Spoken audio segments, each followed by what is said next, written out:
Amusing. But what? Pillows. New Year's, when you pulled out all this stuff, like everybody's gonna be so comfortable. Like 10 blankets, 12 pillows. I did not use a single one. I folded up my hoodie as a pillow and used that instead. Wow. You're such a tool. I thought the story was going to be like he caught you wanking into the blanket or something. And now you don't get any. No, literally. I laid out, like, I hosted a bunch of people for New Year's, and I laid out all this extra sleeping material, and I'm like, use it because it's here. And Steve's like, screw you. I'm surprised you took the couch. Yeah, I wasn't going to, but yeah, I don't know. Wish I would have had that for some of my friends, because I'd like stay over and they're like, hey, we've got one pillow and no extra blanket. Oh. So have fun with that. And it's like, how do you not have extra pillows and blankets? Yeah. Come on. Anyways, welcome everybody to episode 12 now. I always forget. Is it? It is. Okay, it's episode 12, the Hastlecast podcast. Hosted as always by myself, Ben. Tonight we have... Mike? Nick? And Steven. Perfect. Mike, you're new. I am new. You are my other kin. The slightly more tolerable kin. Hey! Which is surprising because you live with me. Yeah. So. Why do you think you're intolerable? Because I'm tolerable because I'm still here. Okay. You're tolerable because I'm still here. You're tolerable because he doesn't have a choice. Yeah, I'm the one tolerating you still. Anyways, Mike, who are you? I am your older brother. And tell us a little bit about me. About yourself. Like this. I'm on the spot now. I have to come up with what about me is interesting. So if it's nothing, that's fine. I am an uninteresting person that just plays a lot of board and video games. Like what? Well, Let's get in the whole interview and everything. I've been playing a lot of Minecraft recently. I keep going back to it. It's a good game to go back to. Yeah, lots of new things to explore and find out about. A lot of new stuff in the base game. Like sometimes I'll watch Let's Plays of the game and I'll be like, wow, that's a cool mod, but it's just the base vanilla game now. Yeah. You and I used to spend a lot of time. Go ahead and crack that. It's totally fine. I know. I'm trying to get my finger under the tab. There you go. There we go. Yeah, you and I spent quite a lot of time playing on mods in Minecraft and stuff like that. I'm going to interrupt because this root beer tastes like banana. Are you getting that? I didn't get banana out of it. I'm not quite sure. It tastes like artificial banana. Oh, that's cool. I can actually kind of smell that. It kind of does smell a little banana-y. Well, it's now that you've said it. I'll keep drinking it. It's acceptable. How much is Minecraft these days? $20. Yeah, I think when it was still in its beta stages, or alpha stages, rather, it was closer to like 12 or something. I got it for $12, yeah. Well, you went like €5, €10, €15, wasn't it? And they did rough conversions over to... I don't know. I have no idea. Might be. Dude's a billionaire. Still number one app in the App Store for like most paid. Is it? Yeah. Holy shit. That's pretty impressive, actually. Or I guess for paid ones, yeah. I was going to say, didn't Pokemon Go take it over? No, Pokemon Go was most trending for a while, and I think it's grossed the most money, but Minecraft is still the number one paid for. Okay. That's insane. That's making more money than Angry Birds made. Wow. Angry Birds is like number one for And that 4 years. and that Angry Birds has like made a movie now. Yeah. And everything. Yeah. Do you guys still play Pokemon Go? No. I haven't opened it in a while, but it's getting an update this week, so I probably will. Yeah. It depends on if it's cold out. Because I knew that Yeah, like I as guess. soon as it starts to get cold outside, I would just stop playing it for a while. There's a reason why they released it in the summer. Yeah. But yeah, I haven't really been playing it. Actually, I did delete it off my phone, so there's no chance of that. Sarah still plays a lot, though, so sometimes I'll detour it while we're driving somewhere so that she can get a Pokestop or something, which is kind of... I don't mind. But Helps you discover new places. yeah, it's actually really cool. So, speaking of video games, I've been playing a lot of The Witness Oh, yes. by Jonathan Blow. Really good game. Yeah. Mike, you showed it to me a while ago, and it's like a $40 game or something. Yeah, that's my problem with it. I don't think it's worth $40, but it is still a good game for what it is. Yeah, and like I wasn't gonna pay $40 for it, but I put it on my Steam wish list, and then it came on sale 50% off, so I nabbed it. And I almost got it when it did that, and then chose not to. Did you guys see the Freedom bundle? That Humble I've bundle? heard of it. Yeah. It's like $30, comes with The Witness, Stardew Valley, and like 20 other games or something right now. And I think they just added more this afternoon. I think I might have seen that, or it might be like a different one, but I think it also has the Keep Talking, Nobody Explodes, and this new one about a whole bunch of characters like flying in space to like the moon or something like that. Maybe. And then that cooking one where you're all the animals and stuff. Overcooked. Yeah. Maybe I just saw The Witness, Stardew Valley, and Super Meat Boy, and I was like, wow, this is an incredible bundle. I know that Jonathan Blow was tweeting about it a lot, so Yes, that's he how I know was. about it. But he was saying like the bundle is to raise money for something. I don't know what it was. Doctors Without Borders? I don't remember. I don't remember either. Humble Bundle does a lot of charity work.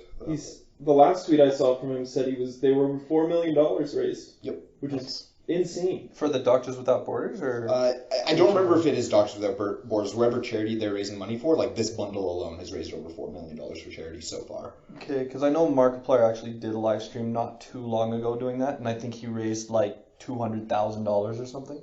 That's incredible. Alone. Shout outs to other channels. I mean, anytime Markiplier wants to shout out our channel, I appreciate let's it. get that. But it's real great of him to do stuff like that. Like all sorts of YouTubers will do stuff like that, and it's pretty cool to see that they're utilizing their reach appropriately. But anyways, The Witness is a good game. Yeah, it's on my list to play. I've been finding that games that I will actively go play these days either have to A, have an amazing story, or B, have an interesting puzzle system. But I can't really play video games these days anymore unless they have one of those two things. Well, because you really enjoyed the Talos Principle when I showed you. Yep, that's an amazing game too. Yeah. That was by Crow Team, I think. Yes. Yeah. Yeah, it's like the environment is everything, I find. So it goes back to my whole immersion in games. Not that you would know anything about that series. Talos Principle is wonderful though. Yeah. I'm a big fan of Talos Principle. Yeah, I did show that one to you, I think. I knew of it beforehand, but you hyping it up to me was finally what got me to sit down and like bump it up on my list of things I wanted to play. So there you go. I'll take full credit. I'd heard about it multiple times, but I'd never looked at it until I finally got into it and then just played it nonstop pretty much. So I'll say this: you also recommended me Portal, and I did not like that one nearly as much. That's You didn't like stupid. Portal? I know my friend Did you anymore. play the first one or the second one? Both. Did you play the second one with a buddy? No. Okay. I I think that's where that game really shines. Yeah, I guess I should flip it a bit. Like they were both good enough for me to go through the entire game, so it's not like it's like an awful piece of garbage. Like it's But fine. Just it didn't grab me nearly as much as the Talos Principle did. Or this isn't like a 3D puzzle game, but Braid. I fell in love with Braid. I really want to play Braid, actually. Oh, you never played it? I've never played it. Well, no, that's not true. I played it a little bit at your house because you wanted to show me what the game is before we went and saw Indie Game the movie in theaters. Oh, okay. So Sure. you're like, I know you played Super Meat Boy, and Fez wasn't out yet at the time. Fez wasn't out yet. And he's like, but I have Braids. If you want to see what that is, they're going to cover it in the movie. So in that same vein of things, the Binding of Isaac Afterbirth Plus was just released like a couple weeks ago. It has not been doing very well. Really?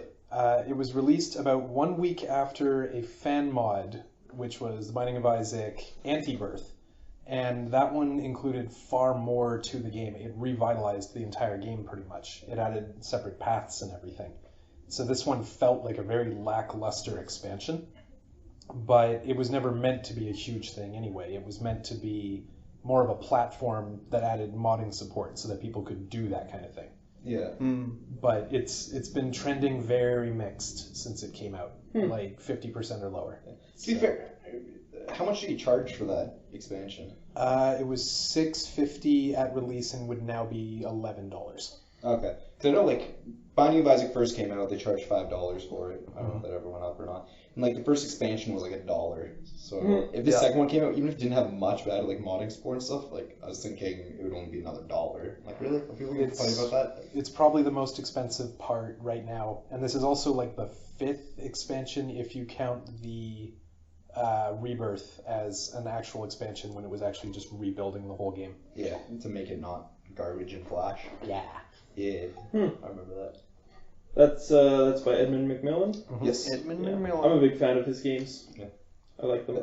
The story behind Binding of Isaac is pretty cool, too. Well, I think it's cool. Apparently, she finished Super Meat Boy, and his programming partner went and took a vacation. And he's like, I want to just build another game. So he went to, like, another person, like, let's see what we can build in a month. Yeah. And they built Binding of Isaac, and they were going to give it away for free, and then a couple people were like, no, you should charge us, this is brilliant. And then he literally went to Steam, he's like, is there anything similar to this on the market? And they're like, this game came out for $5. He's like, done, $5, and just put it out there. Sold like 100,000 like the first week. Yeah. That's bananas. Well, the dude's freaking loaded at this point. Yeah. Good for him. Yeah, he's set for life. Yeah, absolutely, he deserves it. He's very He talented. just had a kid, I believe. Really? Yeah. Like a Oh, month ago. I can't imagine Edmund as a father. That's awesome. Yeah. That's gonna take a lot of his time. Mike, do you remember the game Triachnid? Yes. That was Edmund McMillan. Yeah. That was a game I spent a lot of time in university playing when I should have been studying. That's a game I would like to see with like a new fresh coat, like remade, because when you played the old one, it was very slow and janky, which I get is kind of the point. You want to take your time with it, but just giving it a graphical boost, incorporating more levels, like I would like to see that game remade. Funny story about that, actually. So this was pretty much my first foray into online games and forums and such. And so the first time I ever played Triachnid was on some garbage computer from the university, and it ran slowly. It ran maybe 15 frames per second at best. And I later went back and played it when I had a good system, and it played at a full 30 or 45 frames per second, and it moved very quickly. And I wrote in and mentioned how I'd done this, and that the game worked better at a lower frame rate when everything was slow and plodding and atmospheric instead of twitchy and jumpy.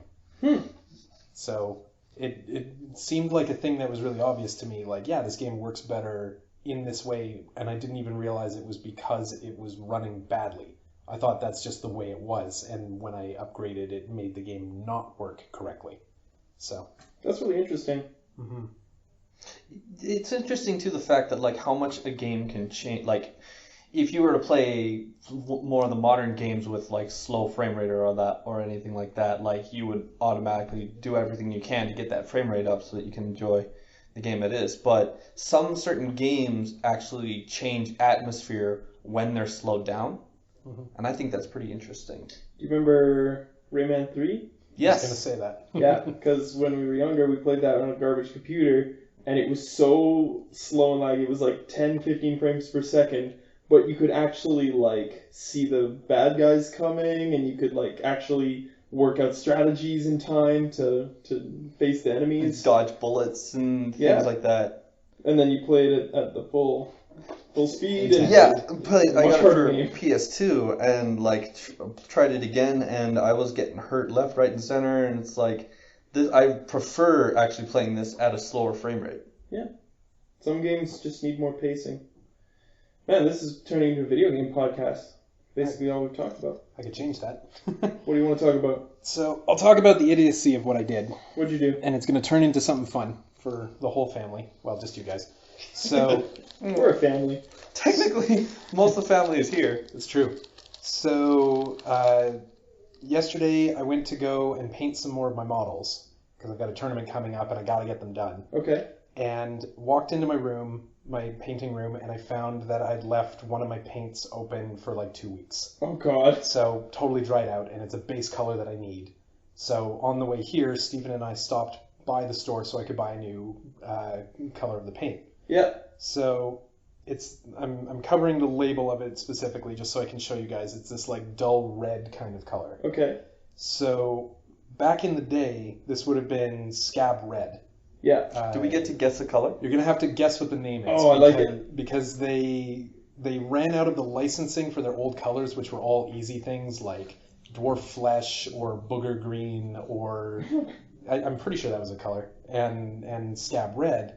And then they had to come up with new names for everything. So I want to give everyone a chance to try and guess what the name of this paint is. Okay, so it's like this dull red. Can we see the color again? Okay. Yeah.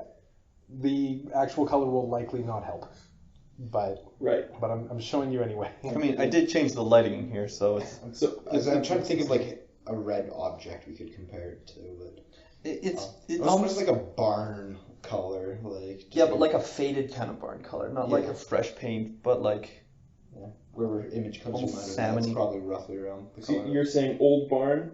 Well, no, I'm just saying like point of reference for people listening to this, Oh, I see. so they have an 'Cause they idea can't of see roughly this. what color they can imagine. So do you have a guess then? If not scab red. I'm assuming it's gonna be something cartoonishly like bad as a name. Yeah. Yep. I am going to guess USSR red. USSR red. That'd be great. Communist red. I think they would get in trouble with that though. Maybe. They could probably get away with it. So it's not called scab red anymore. No. So I just need to see the color one more time. Have you actually mentioned this to me before? You may have bought me this color recently. Oh crap! You're the only person I think may actually get this. Well, then he can go last. I'm Okay. gonna say it's something like bleeding lips red or something like that. That would also be great. We should have worked for them to come up with their new color names. Yeah. See, I'm actually thinking it's gonna be something like delightful and nice. Like it's gonna be like Cotton candy. sunset red or something like that. Yeah. See, I've made this very unfair because there's pretty much no chance you're going to get it. I know, but like You don't know that. He could pull something out of here that's... If he gets this, I will be very impressed. I'm really trying to remember the paints because I got you that set of paints for Christmas. Yeah. And I can't remember what the names of them were, nor do I have the receipts on me. I'm just gonna have to wing it, and I'm just gonna go a dwarf heart popping cherry. Hard popping cherry. That has different connotations, I think. It's like a dwarf that's in love while losing its virginity. Yeah. Well, just give me something like really simple, like rustic red or something like that. Bright red. I wish it was something simple. So the reason you're never going to get them is because they're based on the Warhammer 40k like universe stuff. Oh. So this is Wazdaka red. Wazdaka red. Wazdaka. I have Wazdaka. no clue what a Wazdaka is. Scab but red is much better. Scab red was descriptive and easy to remember. I only remember That- Wazdaka because I looked at it before I came. I totally remember buying you that paint. Yeah. Now Because you you say that. you also got me Calgar blue, I think, which I only remember because it sounds like Calgary. Oh yeah. Like the paints are the paints based off of like the model names, like how they came up with them? Maybe. I haven't actually looked into that level of the history, and I'm not in that section of the fandom, so. So you're I into couldn't say. Warhammer then? I'm into the Lord of the Rings section of Warhammer, which is just part of their brand. Yeah. And more recently into Bloodbowl, because they just released I say just, about a month and a half ago, they released the new Bloodbowl Reborn set. You want to explain what Blood Bowl is? So Blood Bowl is fantasy football, where the fantasy refers to your races, and the football is more of just rugby, technically. So, Okay, so it's fantasy football, but it's a game rather than just like a prediction system. yes. Okay. It is a tabletop game that you play with models, where each player has a team of models that go against each other to try and score touchdowns and kill each other. And you can play as humans and orcs and rat people and dwarves and elves and minotaurs and all wide variety of fantasy creatures. Sounds neat. And is it a fairly new game, or has it been around a while? Just not really many people picked up on it, or It was a Kickstarter, wasn't it? No, it wasn't a Kickstarter. You're thinking of the other game that I'm waiting on. Oh, okay. The game was initially very popular in the 1980s, I believe. for a couple years and then fell out of view because Games Workshop doesn't do a lot to maintain their IPs. So it's been gone for like 25 or 30 years, and they're finally bringing it back. And the fervor that has been shown by the fan base is kind of overwhelming for what they're expecting, and it's reflected in their poor business decisions. So they will put up, for example, a set of the Dwarven dice. So each, like, all the dice are the same, but they're styled differently depending on the race. Yeah. And the Dwarven dice set sold out in about 30 seconds and has not been restocked since that point. The same with the Skaven set, they're the rat people. There was a board that was like a double-sided board for the dwarves and the Skaven. That sold out almost immediately, still hasn't been restocked. And it's been over a month since those initially came out, and they're still not stocked. Holy. So Missing out on a business opportunity here. yeah, it's the kind of thing where they've printed a limited supply specifically to make sure that they sell everything, when they could have probably guaranteed that they would have sold far more if they'd actually produced more. Pulling a Nintendo there. Yes. That's what I was gonna say. Do you almost wonder if it's artificial, like, understocking, where they're like, oh, we only made 500 of these, so then AOA rushes by and it's like, oh, we made another 300. Go get them when you can. Just like they sell out immediately each time. It certainly feels like that, and it's not the first time they've done that. They've been doing, so far, a monthly release thing of, here's a new thing this month that's going to run out real fast, so go and buy it. And then the next month they do that again, and they've done it. When did I get these? I got them December, and it's March. No, it's February now. So they've done it like 3 times at this point.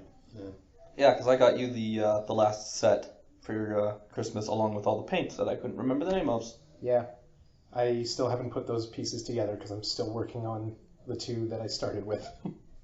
Yeah, you introduced me to that game when you brought over your makeshift set, and then just based it off the rules that you found online. And it's actually a really fun game. So take it from Nick that you should go check it out, because it is really cool. And I think they also have like a new video game released for it. Yeah, the game's Bloodbowl 2. It's been out for a couple of years at this point. They have a much. Not new. It's not, well, it's newish. They've had a lot of recent updates to it though, adding new races. So the original game when it came out back in the 80s had something like 20 different races that you could play as. Mm-hmm. The newer release sets currently only have 4 different races, with 2 more planned for coming out really soon, and then more sometime down the road. And now Blood Bowl 2 is also up to the 20 or 24 different races, something like that. Cool. Sounds like a neat game. Mm-hmm. You were saying you were going to tell a funny story while we were getting food. That was the funny story. But more specifically to do with me and my name. Oh, with That's Not Ben. Yeah. Yeah. So, there was the one day that me and Nick and our friend Joel are driving around. You remember Joel, right? I remember Joel. I've never heard this story though. Okay, you'll like this. So, Joel's driving, Nick's in the passenger seat, I'm in the back, and we're driving through our neighborhood, and as we're passing by the schools that we used to go to, we see this guy walking down the road, and from behind looks exactly like Ben. He's wearing Ben's coat, he's Ben's height, he's walking the way Ben walks. We're like, oh, there's Ben, we should pick him up because we're going to the mall and we're going to have a fun time. So I appreciate it. yeah, we were thinking of you at least. So this guy wouldn't have appreciated it because he wasn't you. We take the corner real quick, pull up next to this guy who has now stepped back. Nick has opened his door to, like, I presume to give Ben a hug, probably. No, just to like mention that, like, hey, it's me. Like, we're going to do this thing. Couldn't have rolled down the window? Nope. It's way cool if you just jump out and leap at the guy. Exactly. He's half leaped at the guy, and we're all staring, and this guy's staring back. And it's definitely not you. And we're all frozen because none of us know how to process this. What do we do? So I just yell, "That's not Ben!" And Nick slams the door, and Joel peels out, and we drive off. That's amazing. So we scared the pants off this guy. We've wondered if he tells this story of the day that he was almost abducted when he was mistaken to be Ben. Oh, it's such a good story. There's a lot of funny stories involving Joel and driving. Regarding the window comment, rolling down the window. So I'm out with Joel and our friend Dean, who hasn't been on this cast. Maybe he will eventually. I'd like to have Dean on someday. So Dean's driving this time. Joel's in the passenger seat. I'm in the back again. I'm always in the back. I don't have a license. So You don't need a license. it's the rule among our group is the higher precedence you have for a license, the more likely you are to get shotgun. I Yes. guess is how I'm saying it. That is a kind of an unspoken rule. Well, it was spoken for a while, but so anyway, we're driving up 64th. Actually, it's right near that Tim Hortons. Okay. Yep. And it's a beautiful sunny day sometime in the summer, and we pull up to the lights, and there's this real cute girl standing at the crosswalk. And Dean notices her and kind of points past Joel. He's like, check her out. And Joel turns and is like, wow, she's hot. And she turns and looks because Joel's window was rolled down. Dean's window. No, Joel's window. Joel was driving? No, Dean was driving. Joel was in the passenger seat. And it was on the passenger side. Oh, got it. Okay. Yeah, because that's how, roads work. So... I know how roads work. You're the one that has a license. So, realizes that she has heard what he has said, and he kind of shrinks down in his seat and turns to me and he's like, drive, just drive. It's like, oh, it's a red light, I can't go. It's like, you move the moment you can move. Turns green, doesn't move. For a couple seconds, he's like, oh, is it green now? I should go. He's like, get out of here. That's hilarious. So we go up the road, and we get to the next set of lights at 4th Street. And there's another woman standing by the corner, and Dean's like, hey, what do you think about her? He's like, I'm not falling for that again. Oh, that's great. My dad, back when he was in middle or high school, told me a story of him and his friend would be walking down a hallway, and they would see a cute girl up ahead. My dad would whistle at them and then duck into a classroom, just leave his friend there smiling like an idiot. Oh, you need to tell more stories on the podcast about your dad. Oh, my dad's a genius. He's such a champ. Any come to mind? There's way too many stories I couldn't just think of. Just get his dad on the podcast and he can tell them all. I totally could. The Dad's podcast. Just get a whole bunch of dads here. Dadcast. I remember one where this was quite a while ago. We were quite young, and I was with you and your family. We were having dinner, and I think it was meatloaf or something, which I had never had before. And like, we're about to start eating the meatloaf, and I'm like, so I've never had this before. What is it? And your dad immediately, without skipping a beat, oh, it's a neighbor's cat. And I think your sister was there, and she's like a huge animal fan. Yeah. And she's just like, Dad, or your mom was like, Dad, or whatever. I didn't want to say his name, but Yeah. we'll call him Marty. Marty McFly. Yeah. Earlier, I was just going to mention, because of your ringtone going off, that reminded me that I did see a rumor recently saying that the Firefly franchise might be coming back. I've dug into that one, and I hate to disappoint you. Yeah? It's coming back. That's awesome. It's gonna be terrible. It's very unlikely. Basically, this was a response to a fan who was asking Fox if they would ever reboot Firefly, and their response was if they were to ever do that, they would want... I should know his name. Joss Whedon. They would want Joss Whedon back on the project. So... Well, wouldn't the entire cast be, down for it? All except Ron Glass. Oh. Yeah, Ron Glass passed away, didn't he? Yeah, he did. Yeah. But his character also passed away, so not a huge... Spoiler alert. If you haven't seen Firefly by now, shame on you. But, so it wasn't them announcing that it was going to be remade. It was saying that they are open to it if Joss is, and he would not be open to it. He got screwed over by them pretty bad. Yeah, I guess. So, That's unfortunate. that's why Ron Glass's character died in Serenity, because Joss wanted... His show was canceled. Then Fox came back and was like, yo, we regret canceling this. Let's do a movie together. Mm-hmm. And Joss was like, okay, fine, but I want all the creative... Control. creative control on it. So he killed off the favorite character and the character with the most interesting backstory so that Fox could not turn around and continue it without him. Oh, That's awesome. Yeah, it was a real... real middle finger. Yeah. Well, yeah, understandably. I heard a fascinating story. All right. It's not so much a story as an interesting topic. That there is research being done into using cotton candy machines to simulate capillaries? Capillaries? The smallest blood vessels Yeah. that you have. Because the fibers that a cotton candy spinning machine makes are very similar to the structure of a capillary. Huh. So they're using it. They're using the thread spinning technology to make essentially scaffolding that they adhere human blood cell or human cells to try to make artificial capillaries. So what would they make that out of? They would just use some biodegradable material for the scaffolding, I think, just as a framework so that the cells, presumably stem cells, could latch on and multiply and keep the structure. I've heard of this being done before with people using organic material to 3D print organs just as a scaffolding so that the human cells can latch on. And Yeah, the scaffolding route is becoming very popular right now.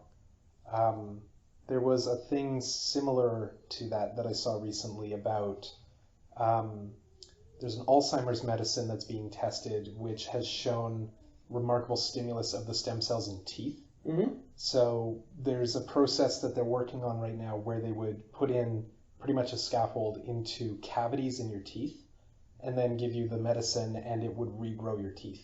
Like, whoa. yeah. Regrow? Yeah, well, assuming you have a tooth there because it needs the stem cells, but it would use your own teeth to grow patches on your cavities without having to do all the dental work involved. That's crazy. Yeah. I had no idea Modern Masters were ever close to anything like that. Yeah, Modern This is Masters all is brand really cool. new to me. Well, like I think just recently they were finding this new material that they could use to replace spinal discs. Really? That would, Cool. yeah, That's like huge. like it's the same kind of sponginess that a spinal disc is, but would last longer than a spinal disc, kind of like a regular one. I don't remember where I saw it, but apparently that's a huge leap too.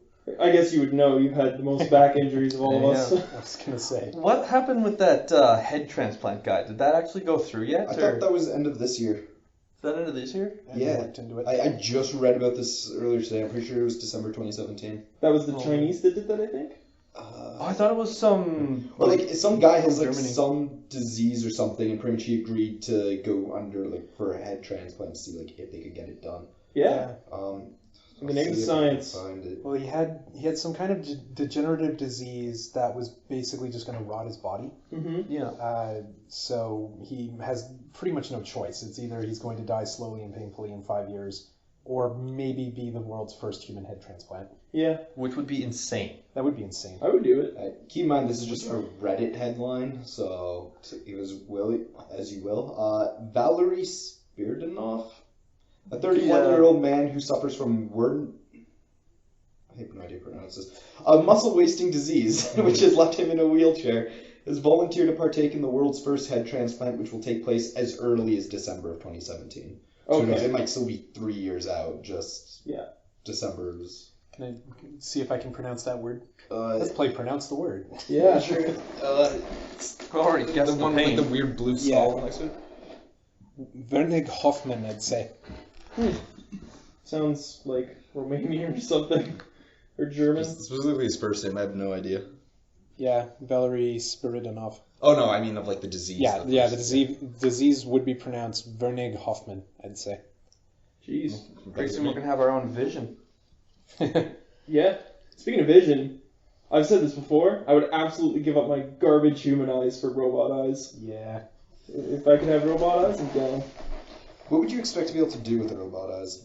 Not have shitty human eyes. So like, you're 100% just want just as like you can see. You're not expecting like any extra features out of them. Well, if they're going to be robot eyes, I would assume that they had extra features. If you're going to do it anyway, right? Things that human eye couldn't have, possibly. Like maybe some sort of capturing or recording or like software like that, or maybe zoom abilities.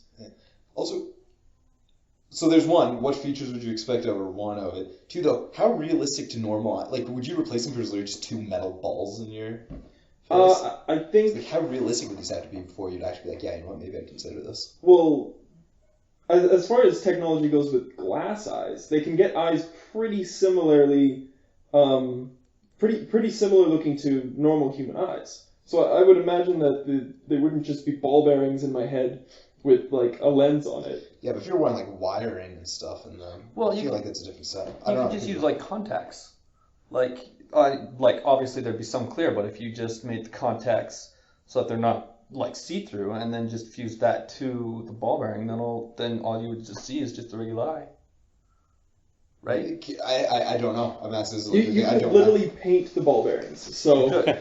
Yeah, but the painting will look weird. There's like a natural aspect to eyes that I don't think we can, as of this point, recreate with a metal ball. That's what I'm saying, is glass eyes, which people who have missing eyes and want to replace an eye but don't want to look weird, have them made so that they look exactly like a regular human eye. So why can't you do that, just have a glass eye with technological capabilities? There's a guy who's done that already. Oh, is it that cyborg dude? Yeah, the cyborg dude. Kind of. It doesn't look realistic. It looks like a camera stuck into his eye socket, more or less. Yeah. And he's got an antenna that's like wired into his brain or something. Oh, I didn't think he had a glass eye. No, That he guy that you're does. talking about, he's done TED Talks. Basically, he was colorblind, is colorblind. Oh, it's a different guy. Okay, the guy I'm talking about is colorblind. He had a implant in his brain that's hooked up to a wire that comes out the back of his head and above his head to a lens, which is like his third eye. And as the third eye sees different colors, it transmits a different sound into his like audio nerves, and so he can basically hear color. So like red has a really high frequency and purple has a really low frequency. Okay. And he's just like, it's cool. Like if you just flash different colors in front of me, I can actually make a song or it actually sounds like a song because it just makes the right tones. Yeah, it's a different guy I was thinking of. It's a guy that has a glass eye, or would if he hadn't made a robot eye, basically, and designed a camera that would fit into his eye socket that he could then record, and it doesn't connect from the camera to his brain so that he can see through it, but it records, and it looks like a Terminator eye, basically. So he has to carry around like a backpack with hard drives and power source and whatever in order to use it, and it only runs for like 12 hours, something like that. Do you think we could efficiently enough have our bodies produce power for like cyborg-esque things? No. No? I'm saying straight up no. I don't know what you guys want to say, but I'm saying no. I would say I'm not educated enough to be able to even begin to make a guess. I don't know what would be the process of even like making that a reality, quote unquote. Yeah, because like our bodies will use the food and stuff that we eat to produce energy for us to move. Can it produce enough energy to power electronics? Well, maybe if you drank enough Gatorade in a day. Gotta get those electrolytes. Exactly. I feel like electrical power is pretty strong, like compared to what we expect out of our bodies. I don't know. I really feel like I'm not nearly educated enough to even begin to fathom, I guess. Well, you know those like wind-up flashlights that you wind up and then you can like power the light. You just insert that into your arm, and then when you windmill, you can charge yourself up. Except it costs energy to move your arm. So you're just saying you just sit there and it just starts charging things. Yes. So is it just like something like some sort of chip or whatever in your arm that's almost like a turbine or something, so it's like blood pumps past it, just like charges the battery? I'm thinking more chemical power, but sure. I like the idea of every time like this weird like rotating gear in their arm. That would be cool. Well, I mean, like if you could like attach like solar panels to like your forearm, and then that wiring would go into like electronics in your body. Except you just die during the night. You wouldn't have enough surface area to have efficient solar panels in that small of a section. Yeah. Which is also why they haven't really done solar cars. You just don't have the efficiency. Sorry to burst everyone's scientific bubbles. That makes sense. So why do you say no?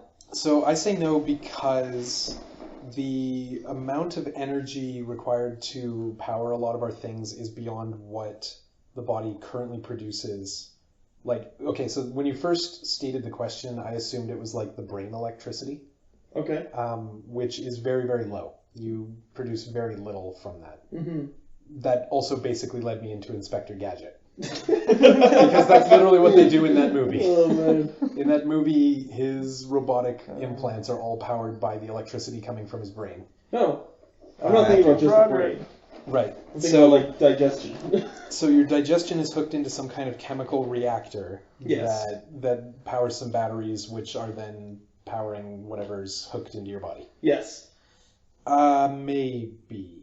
Because, like, humans can do some pretty incredible things with their strength, and that strength comes from chemical reactions in their body that is the burning of calories, right? PCP is an incredible way you can power yourself. So Cocaine.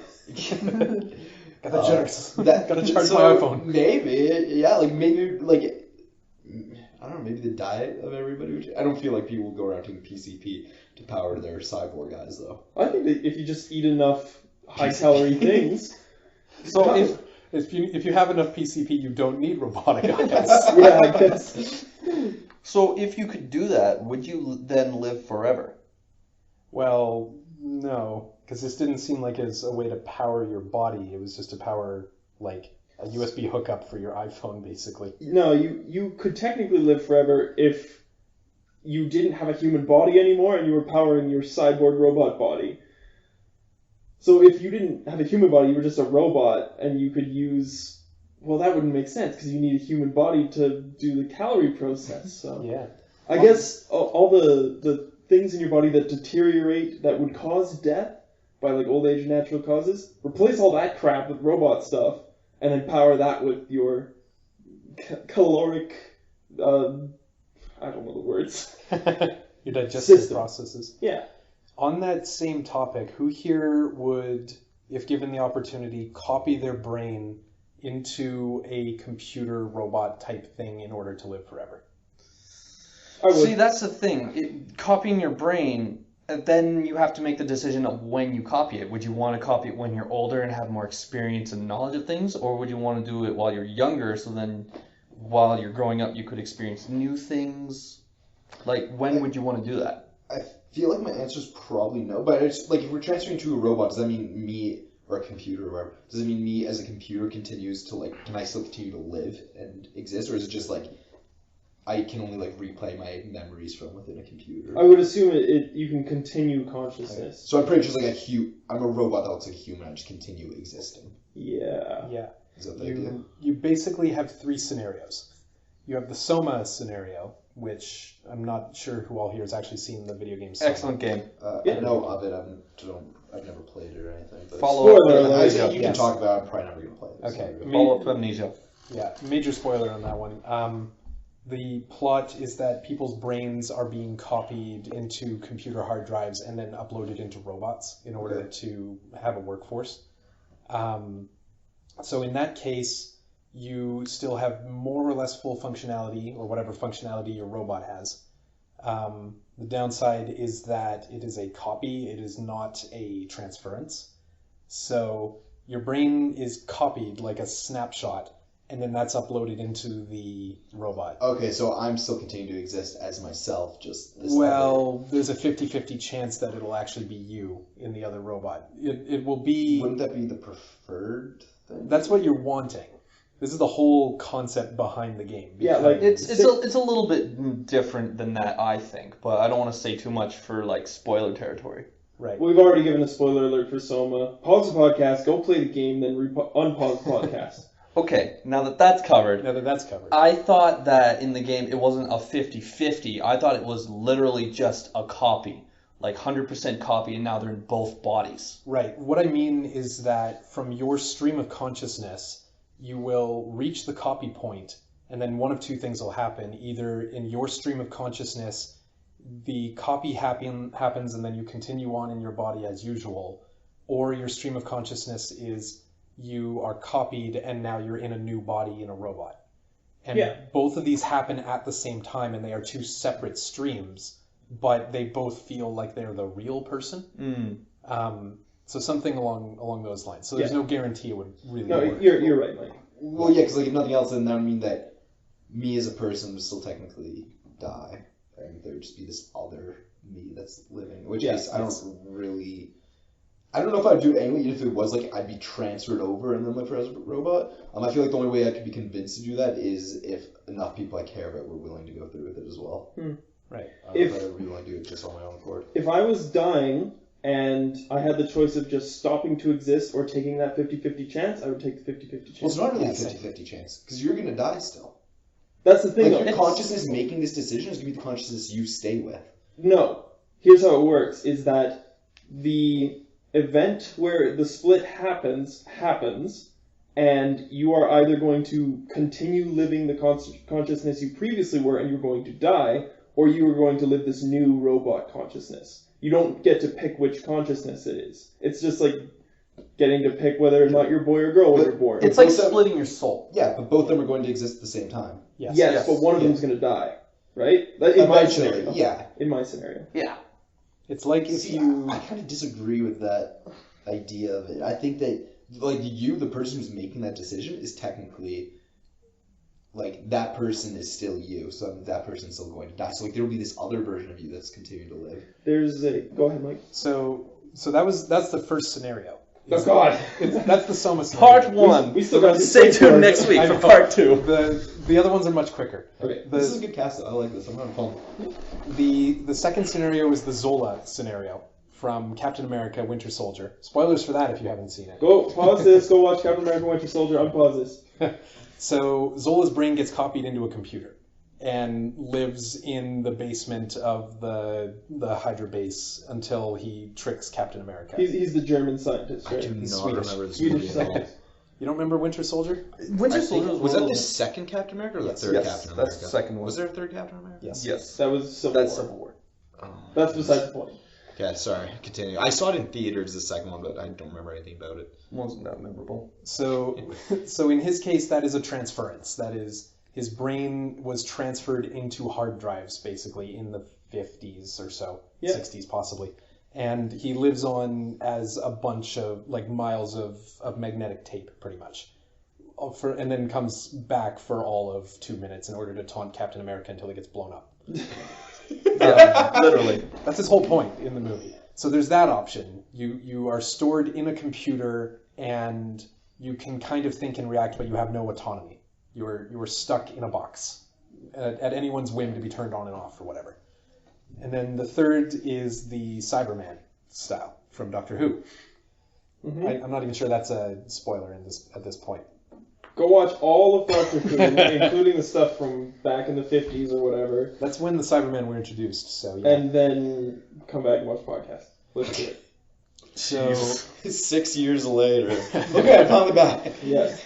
So the Cyberman style is that all of your squishy human parts have been replaced with robotic alternatives, like what you were bringing up. Minus the brain and the brainstem, but we're ignoring that. It's bridged in some way. So would you take all of your all of your human parts being replaced with a robot, basically, that you're still in control of? So I would do that. If I'm getting this right, are you asking us to pick one of 3 scenarios? Basically. Which of these would you prefer if it came to it? The best possible outcome, that's what I prefer. Yeah.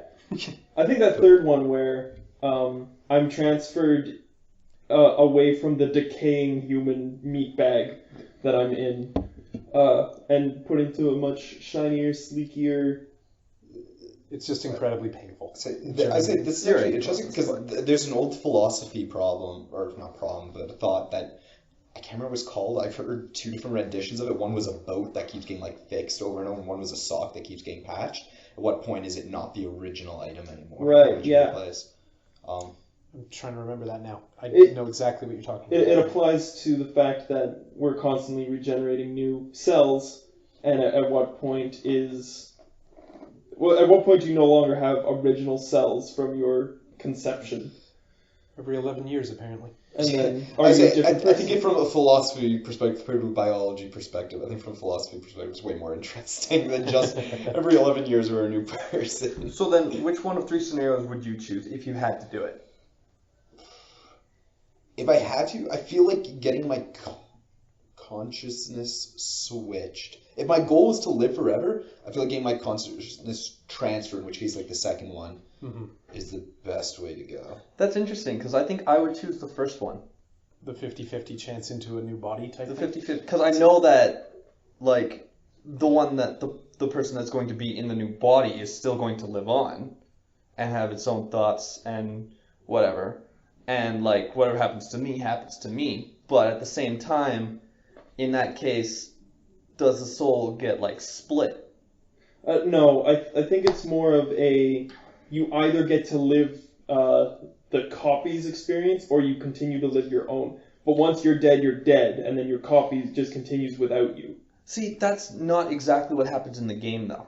It is what happens in the game. No, because right at the end, they could have left it at the person that that he's trying to transfer his copy into the spaceship that's going to get sent into space and live in this virtual world. Yeah. It happens both times. We both see him stay there, and we both see him get transferred, and he's having the same thought of, did it work? Yeah, that's what I'm saying. Yeah. So how is it 50-50 then if it's guaranteed that... It's not half of you does this and half of you does this. It's all of you does this, all of you does A, and all of you does B, but you only get to experience one of them. But It's a very convoluted problem to think on. I'm trying to think of a better way to explain it. Like, you're sitting in our living room right now. right. Say there's a copy of you that's sitting in the bathroom, taking a shit. Okay. And, Keep it classy. but you're not seeing the bathroom because you're living the experience of Nick in the living room. It's the same conundrum where it's at some point your consciousness gets transferred to bathroom Nick. Now bathroom Nick isn't experiencing what's in the living room, but he's having his own experience, and I'm hoping it's a nice experience. Yeah, I think I'd still do it, just because I'd that still do sounds much more interesting to me. I'd like to have the autonomy, but getting transferred into the computer seems the most like long-lived kind of scenario. Unless you get blown up by hydrogens. Yes, that's the problem. Backups. Yeah. I still think, I don't know if I would want to live forever in general, but I feel like the second or third, if my goal is to live forever, I feel like the second or third option is the only way to really go. I feel like, I don't know if the first one, I'm not convinced that I am that other thing. I feel like that other thing isn't me anymore. Therefore, me that's making that decision is going to die anyway, in which case then this other thing is experiencing everything and not me. Yeah. My final thought on this, and then we're going to have to do safe word. I actually want to make one more note. Go ahead with yours, but then. Okay, is that I would take the option where I get to transfer, and as long as it increases my chances of living forever. I would like to live forever as long as I get to choose the point where I can stop doing that. Mm-hmm. That's my final thought. I just want to say, because we've referenced a few different forms of like entertainment or fiction tonight. There's this great trilogy of games called the Zero Escape series, and they deal with the ideas of like what makes people, what is existence, stuff like that. Cool. And they're all very good. Is that on Steam? The third game is, and the first two are coming to Steam at some point this year. Cool. I'll just wait yeah, for the bundle. I was gonna say the first two are coming out as the Nonary Games bundle, and then the third game is Zero Time Dilemma. Also, Talos Principle touches on this. Yes, Talos Principle goes over this subject as well. Alright, now we're going to play Safe Word, which it is the part of the show where we take terms off of Urban Dictionary, give our best guess as to what their top definitions are, and then I get to tell these guys that they're wrong because they're probably not going to get it. We get 2 games tonight. What? The paint one and now this. Oh, yeah, for sure. Okay, so your first word tonight is Canary Killer. I feel like we had this one. I feel like this one sounds really obvious. Well, give your best shot to Canary Killer. We have not had it yet. No, isn't this the is the canary, first time on Isn't this. the canary in the coal mine? Yeah. Isn't that a canary? Okay, so Canary Mary? I feel like episode 2 or 3 had this word in it. I'm Maybe canary, but I don't think I'm canary. fairly sure Killer. it didn't. I don't know. I could be wrong. Okay, so canary killer is like this silent killer in some sort of environment. I don't really know. So it's something that is killing off or ruining the things around it. So for example, it could be. I don't really have any good examples. Like a toxic cloud of gas. I feel like I need an example to go along with the definition. Okay, let's say there's a group of friends, but there's one person that's just like ruining it for everybody. That person would be like a canary killer. Because So while it's you, nobody, typically. while nobody notices or can identify the problem necessarily, there is a problem and it's going to eventually ruin it. Okay. I think it's more like a guy that's like super into canaries. But literal route, I like it. Like literal route doesn't necessarily kill them, like What? dead, but like to the point where he's like kill him like a kind of thing, you know? What? Just like He's pausing coaxing them. them in to like live in his life, like he's slaying them, you know, like I know what you mean. The I metaphor. don't know. he's The just killing metaphorical it with the slaying. canaries. Yeah. Like, you know how that dude from Silicon Valley that was getting interviewed said on his resume that he was crushing it for the past couple That was a years? good episode, yeah. That's essentially what it is. He's crushing it. He's Yeah, killing it. he's killing it Okay. with canaries. But not literally. Yeah. Okay, so Figuratively but killing it. like canaries love him, like he's doing really well, and canaries want to be around him. Exactly. Okay, I'm with you. Okay. I have a way better idea. Hey, I'll just It's ask. bad. It's building off of what Steven said a little bit, but instead of the person being this horrible cloud of negativity, it's because they stink. Because they Like canaries? So the idea is when you rip a fart in a group of people, Yeah. and the gas is so bad, one person eventually will be like, "Oh, who farted? That's the canary." And Oh, you're yeah. and you're the canary killer. You're the one that's made that happen. So Ben, you are a canary killer. I have been. Yes. I like it. So that's So- mine. That's a good one. Mike, you were closest. Really? Does it have to do with farts? It does. Oh my God. Actually, well, I mean, we've been having so many philosophical conversations. We had to talk about farts at some point. Of course. I like yours better than this one because Okay. that's actually much more fleshed out, I'd say. This one is when, quote unquote, tossing salad, which is another term. But tossing salad means something else. When tossing salad, your mate rips loose a fart. Oh, okay. Oh boy. Do you guys want to? Do you know what tossing salad is? Yes. No. God damn. I'm it. sorry, Alright, guys. Dan, I don't know what what do you think it is. Okay. Sub definition. Tossing salad. Does that mean fun time in the bedroom? It could be a certain activity that some people may find Yeah, enjoyable. more Do you know- specific. Like tossing salad? Do you know what a rim job is? Yes. That's tossing the salad. Okay, got it. What? That's not it. Yeah. No. Eating out of butt. Eating I'm, out a I'm bug. fairly certain tossing salad is the front half of those two orifices. What? So, Yeah. Eating out of vagina? Yeah. No. I think it's butt. right. I've always heard it in reference to. Oh, you got it? Okay, good. I don't want that on my After phone. placing your tongue in a male or female's ass and probing all around the circumference of the asshole while aiding the person in masturbation. That's rim job, isn't it?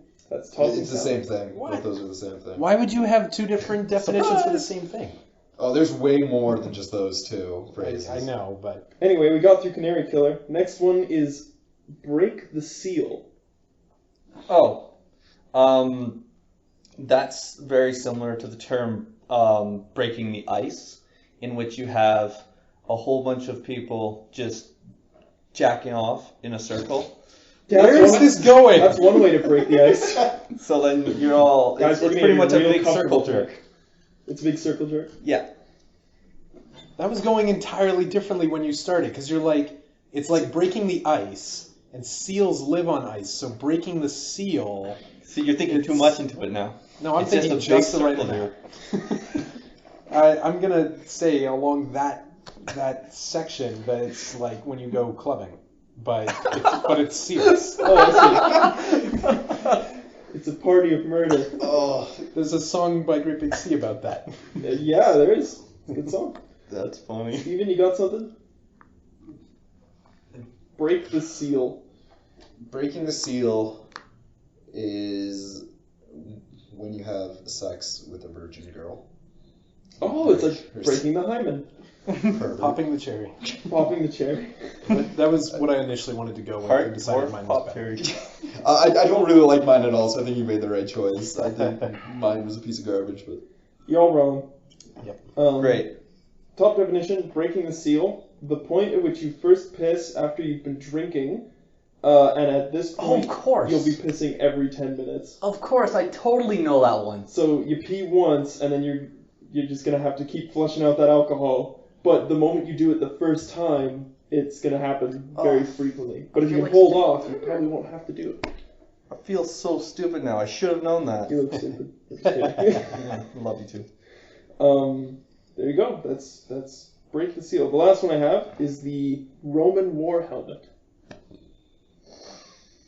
Roman war helmet. Mike, you want to take the lead on this one? Yeah, because you started the first one and then you did the next one, and now it's my turn. No, I just want you to start. You want me to think of it first? I'll start. Time. Well, you know what it is. So the Roman war helmets are those ones that have like the big fro in the middle, right? Okay. The centurions. So it's when, like, it's just describing those people that have like the big center mohawk kind of haircut. Okay. And specifically dyed red, because that's what the Roman centurions had, was like red plumage. I'd say that's a good guess. Yeah. You guys? Anything? It is... Mine are getting really dirty tonight, and I don't know. You're getting really dirty. Yeah, so the Roman war helmet is when you're having sex with a girl. Or yeah, whatever. In Rome. And they don't shave down there. Okay. And you stick your face so far into it that it's almost like it gives you like the... and you're like wearing like it's a Roman war helmet. Like getting the landing strip on your forehead and it's like... Does it have to be a redhead? For the color.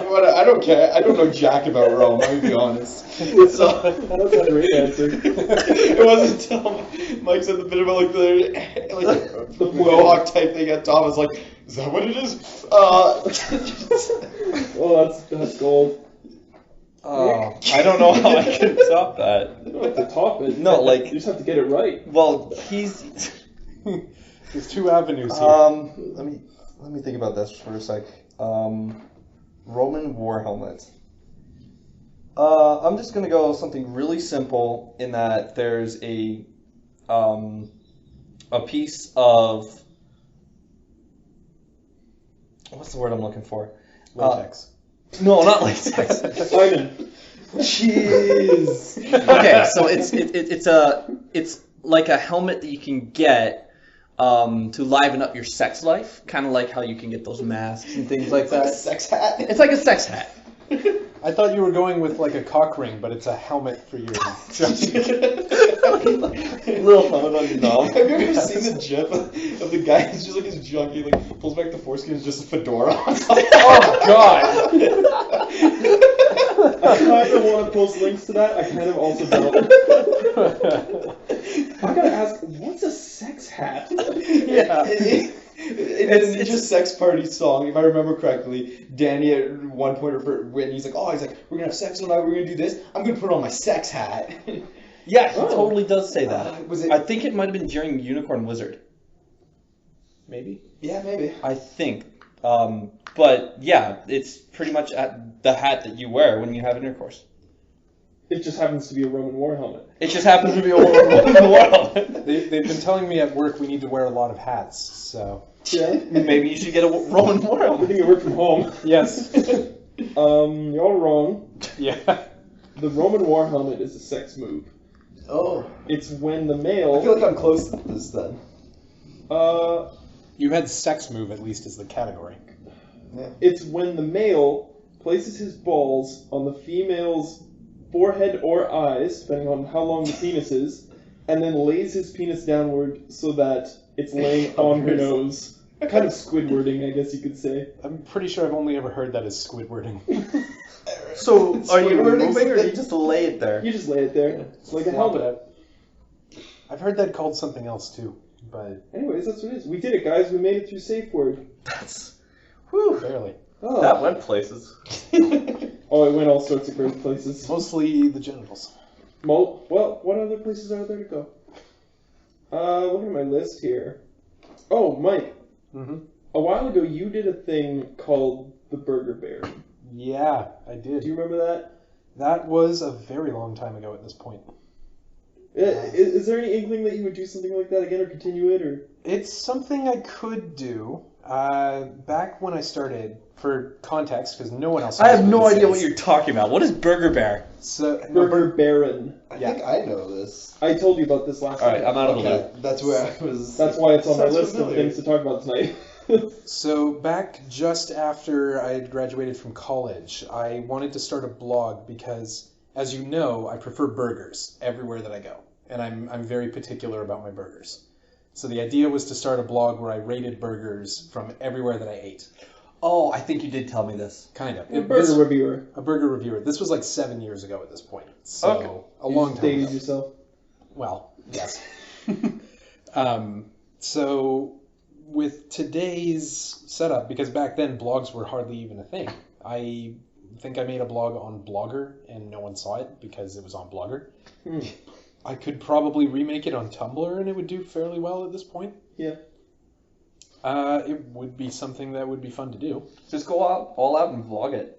The process of purchasing the burger, describing what's in the burger, then eating the burger, then judging the burger. What time are we at? We're pretty decently into this. We'll wrap up soon. Okay. I had a potential different angle to take this, but we can continue with just Burger Baron then. I'm not sure how much further you can take Burger Baron from this point. Was there... No, I was just curious if you would try that again, because it came across my mind last night, and I'm like, should talk about that.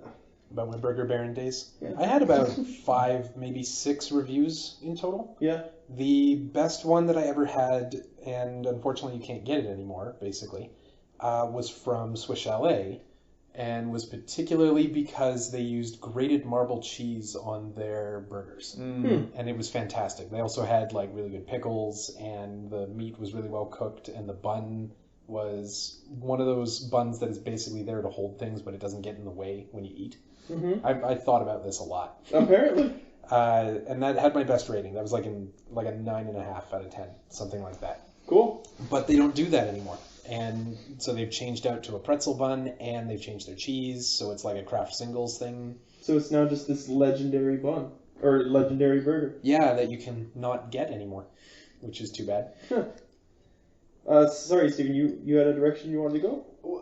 So, I can't remember where this is, if it was South Korea or Japan, or live streaming is big nowadays, and there's some very successful live streamers, specifically women, who live stream themselves eating. Mhm. So you I've just, like, heard of this. watch, and it's almost like you're having company for dinner or Yeah. whatever. I'm not doing that. Well, Make so much money. Bring back Burger Baron, and you live stream yourself eating, and just like hang out with people. There you go. I'm not doing that. I think it'd be much funnier to just make it audio only. You eating Yeah, burgers, just it's go just munching. you're eating. Just have like sounds. some GIF playing over your stream Yeah. or wherever, just like, oh, good burger. Yeah. Juicy. Believe that I have this with no proof. Oh man, That would be cool. funny. All right, so we're getting close to the end of the show here, and before we finish up, there's another part of our show called the Gravy Boat, and if you don't know what that is, I have a little task for you. Go back to all of the episodes and try to find why it's called the Gravy Boat. Start from this episode and work backwards, and then just let us know if you find it. So Gravy Boat. Spoilers, it's episode 4. Was If it? that's a lie. So it's the part of the show where They could probably just count how many songs are in the Gravy Boat playlist and figure it out pretty quickly. No, because sometimes we posted 2 songs in one episode. Oh, really? Yeah. Oh, I didn't know that. So what it is that it's a segment where we try to promote a song that may not have a whole lot of views on YouTube or a lot of attention around it, because we like to fight for the little guy. And if you didn't notice at this point in the podcast, Alex is not here. for the first time, and Sucker. but he's with us here in spirit because he provided the Gravy Boat patron, I guess, tonight. It's the song Future Islands by Long Flight, or maybe it's... No, I'm an idiot. The artist is Future Islands, the song is Long Flight. And it's got about 500, almost 500,000 views on YouTube, so it's getting there. It's getting some attention. Pretty big. We're going to give it some more. So go check out that song. It's going to be in a playlist on our YouTube channel, the Gravy Boat playlist, as well as all the other previous entries that we've made. If you're looking for a cool playlist of music that you know, just check it out. Yeah. Good plug. Yeah, I got nothing more on that. In that same vein, actually, because I wasn't sure if I was supposed to come up with a Gravy Boat. Yeah. But I did find a song yesterday that I adored on YouTube. I don't remember exactly how many views it has, and I don't remember the exact name at this point. I'll tell you if it's worthy. It is these guys who did a cover of the Lonely Mountain song from The Hobbit, but they did the entire version from the book, as well as Durin's song.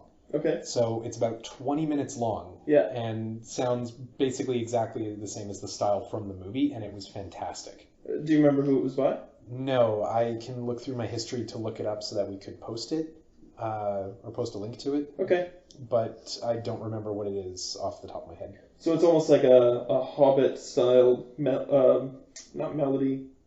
Because it's a cover, because they take what was already there, but then they expand it. Yeah. So. Okay. Cool. So if it's deemed worthy, you'll see that in the playlist too. Check it out. It'll be cool. That brings us to the end of the show, where I do all the promotion for ourselves, the shameless self-promotion. Please follow us on all our social media things. We're on Twitter, we're on YouTube, we're on Facebook. So just search Hastlecast Podcast or Hastlecast or some variant of that. And that's spelled HASTLECAST, which is the correct way to spell it. I don't care what the dictionary says. Yeah, just, contact us. Let us know what's going on. Let us know what you love or hate about our podcast, about us, about Steven, especially Steven, and especially the things you hate. And if you have any other stuff that you want to send us that you can't necessarily do in a YouTube comment or something, you can email us. We have an email at hastlecast@gmail.com. I think it's .com. It is .com. It's .com. We should set up just like a podcast at hastlecast.com email. Yes, we should set that up. And then I can dub over all the previous episodes, me saying the correct one. Podcast, just like robotic voice. Yeah. If I can, I'd also like to take this time to put in a shameless plug. Oh yeah, I'll promote you. I got you. You got me? Yeah. Okay. So I was just gonna. I'll do it. Fine. You gotta pay me though. Fine. Maybe I'll buy you a Slurpee. Nick has a YouTube channel. He is Professor Adventure, and on this channel he does Let's Plays of old educational video games, of pretty old games from early 2000s and stuff that I know we played a lot when we were kids, and they're pretty entertaining to watch. Just if you see a dude with bluish hair, you're in the right place. So go check him out, subscribe to him, and tell all your friends. Thanks, guys, and definitely listen to the rest of the Hastlecast because they're pretty great episodes. Especially the ones that I'm on. Exactly, which is what, all of them? Yeah. That's a perk of being a host. Alright, thanks for coming tonight, guys. Thank you for having us. We did it, we made it. It's fun. Went places. It did. How long did we go for? An hour-ish. Hour and 15, Yeah. somewhat.